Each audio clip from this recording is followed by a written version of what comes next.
100 տարի առաջ, եթե չեմ սխալվում, 1927 թվականին,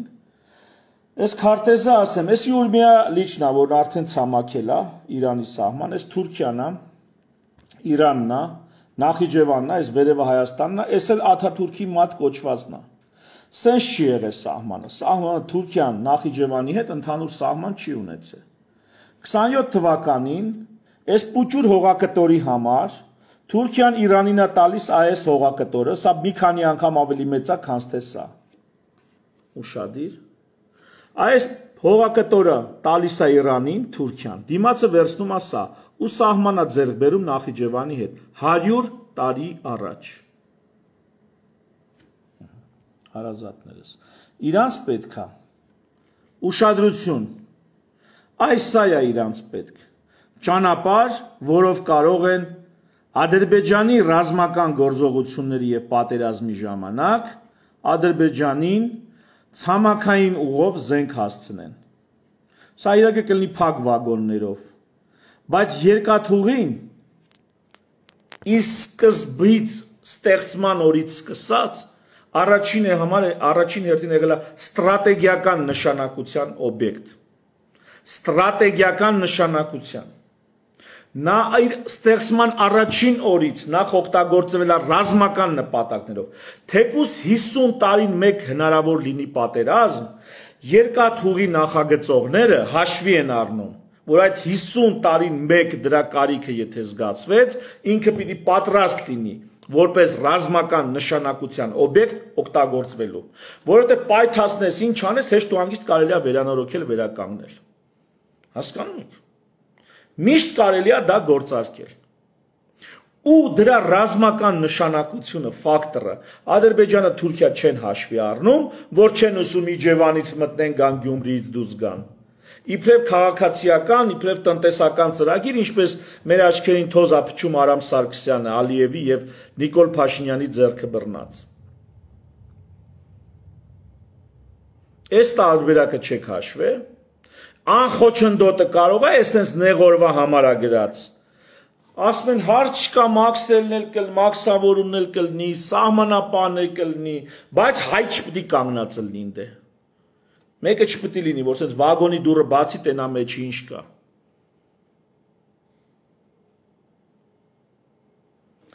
Իսկ ինչի՞ է սենց օդու ջրի պես սենց բան պետք Ադրբեջանին։ Ես հիմա մի հատ ուրիշ քարտեզ ցույց տամ ձեզ։ Պարոն Սարգսյան։ Հա։ Ես էլի այդ Չինաստանի հետ կապն է երկաթուղիները, Ադրբեջանը ստեղ է հարազատներս։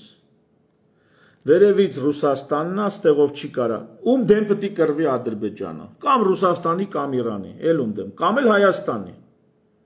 Ուրիշում։ Կասպից ծովի հետ հո չի կռվելու, կամ Թուրքմենստանի հետ, Ղազախստանի հետ չի կռվելու։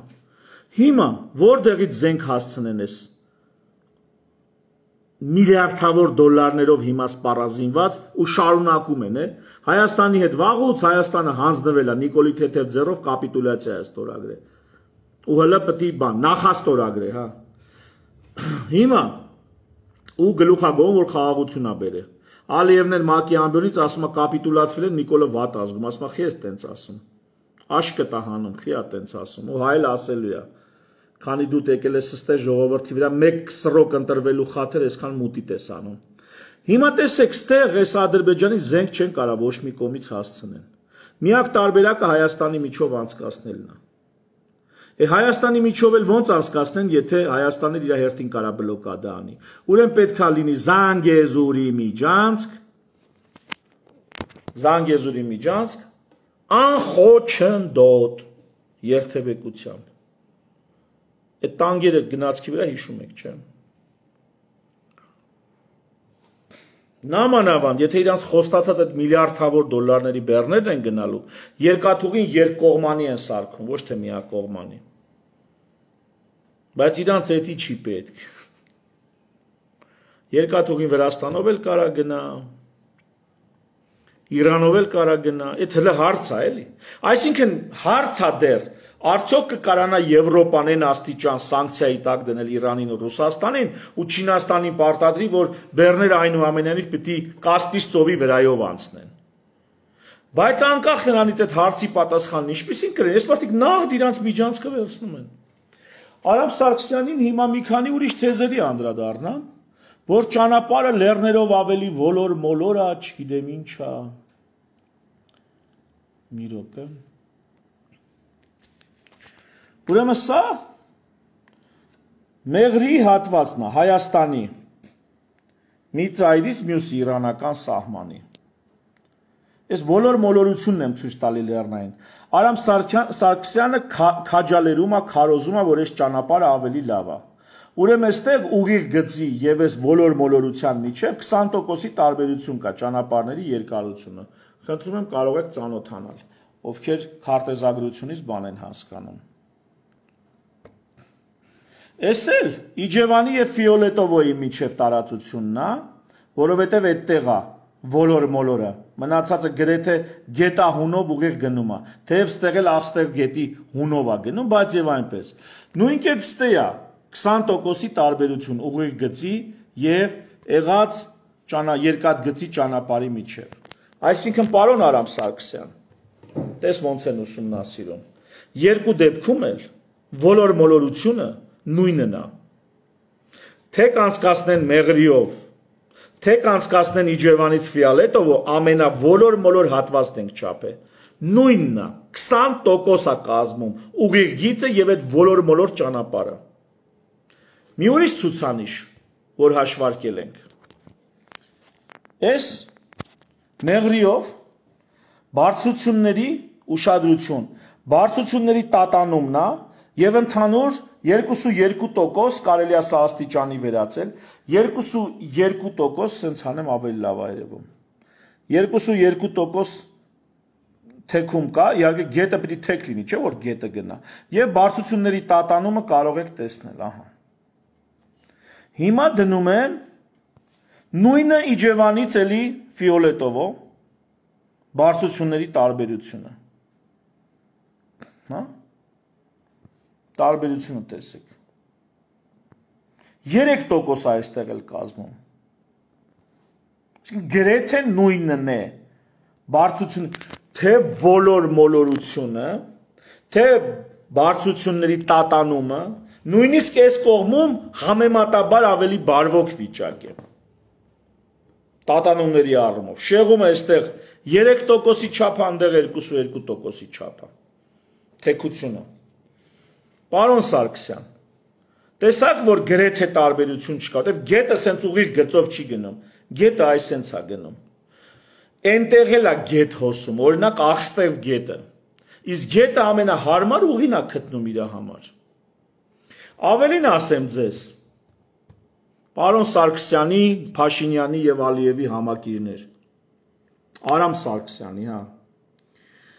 Ավելին ասեմ ձեզ, այսի ժամանակին Սովետական միության ժամանակ Բաքու-Երևան երկաթգծն է, որտեղ Բաքու-Երևան ճանապարհը անցել են 20 ժամում, սա անում է միջինում 35 կմ/ժ։ Իդեպ, պարոն Սարգսյան, սա անցել են այդ ձեր կողմից շատ սիրված Նախիջևանով։ Հələ տեսնեմ ինչ կա։ Ահա։ Այդի այդ ճանապարհը անցել է հենց Երևանից եկել են Նախիջևանով, Մեղրիով, գնացել են Բաքու։ Այսինքն այդ ձեր գովերքած Լենքորանի ճանապարհը, Լենքորանի հովտով գնացող ճանապարհը, այդ ձեր գովերքած Սովետական միության ժամանակ անցել են 20 ժամով, այսինքն 35 կմ/ժ արագությամբ, մոտավորապես։ Սրա պատճառն են չի, որ այդ ուղի, սա գնացքների տեսակից է կախված։ Դրա համար էլ մի ուրիշ թուղթ կա ստեղ, որում բացատրվում է, որ Время попутина поезда из Баку в Գյանջա, հեսա կասեմ ինչի ենք խոսում, Գանձակի Կիրովաբադի մասին։ Կազմում է 4-ից 6.5 ժամ։ Արագընթաց гнацкով 4 ժամ, ստե բացատրում է, հա։ Скорость поезда марки KISS может проезжать маршрут за 3 часа 40 минут. Իսկ սովորական սովետական գնացքները գնում են 6 ժամում։ Այսինքն ստեղ հարցը գնացքի տեսակն է, ոչ թե ճանապարհը։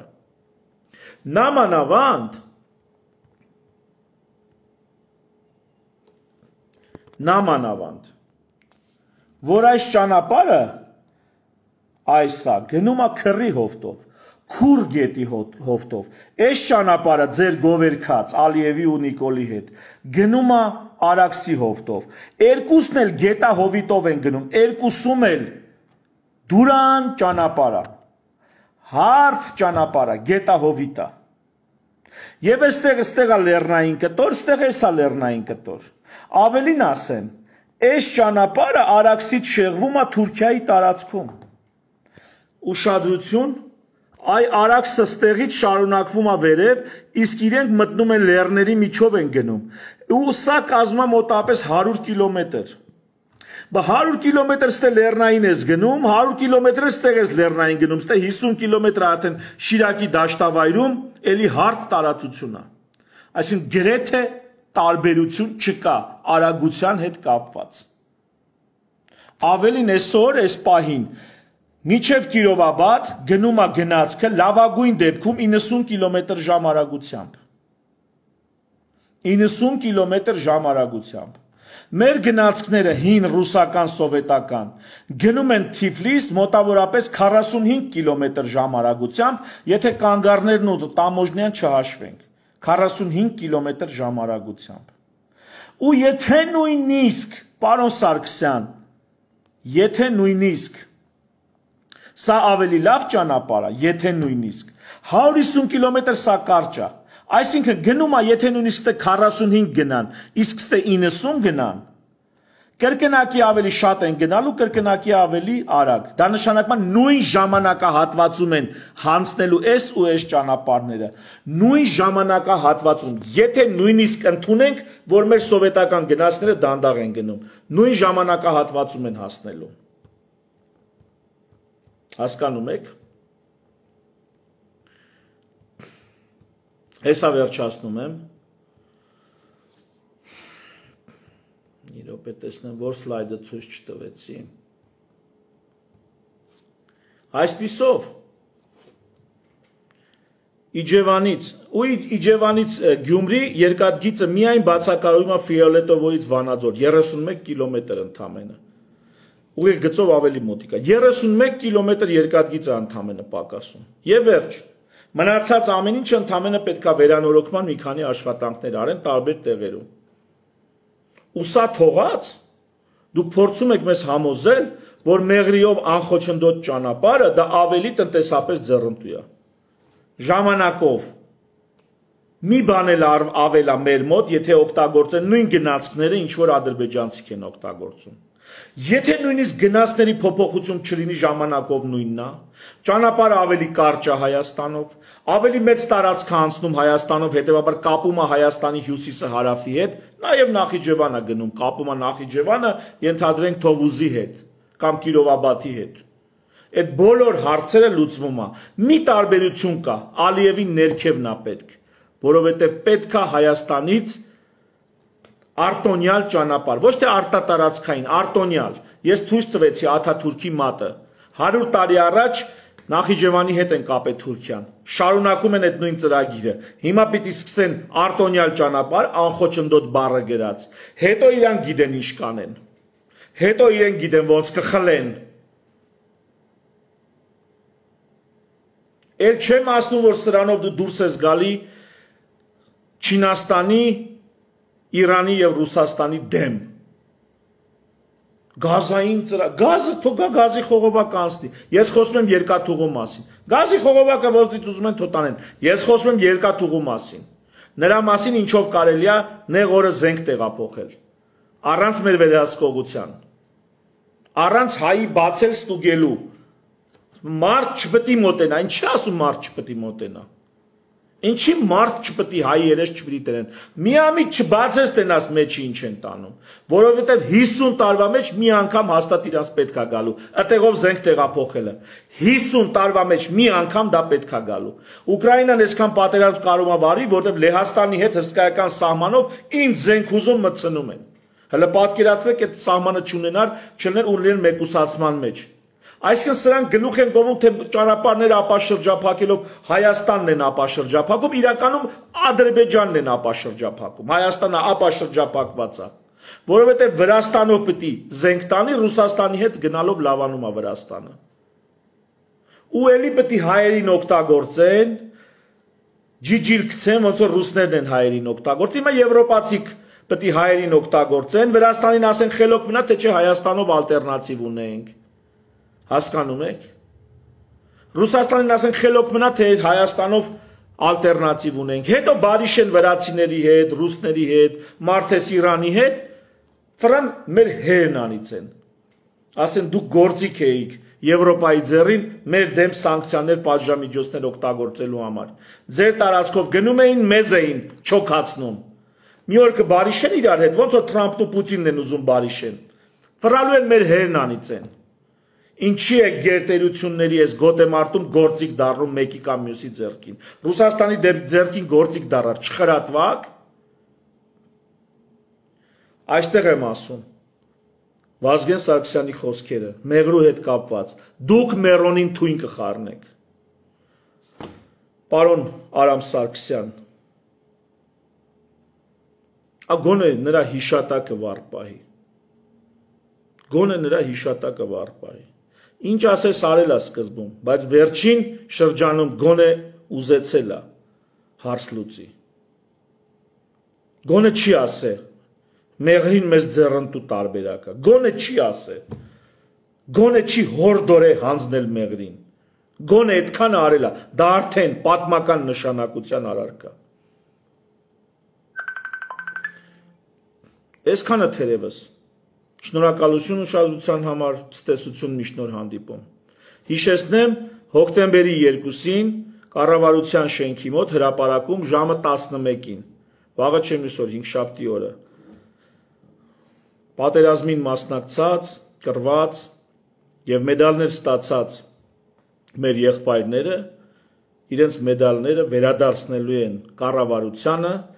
որպես վերաբերմունք գնահատական այն ամենին, որ նրանք ուրացել են արժեքները, ինչի համար տղերքը պայքարել են։ Թերևս այսքանը, շնորհակալություն ուշադրության համար, ցտեսություն։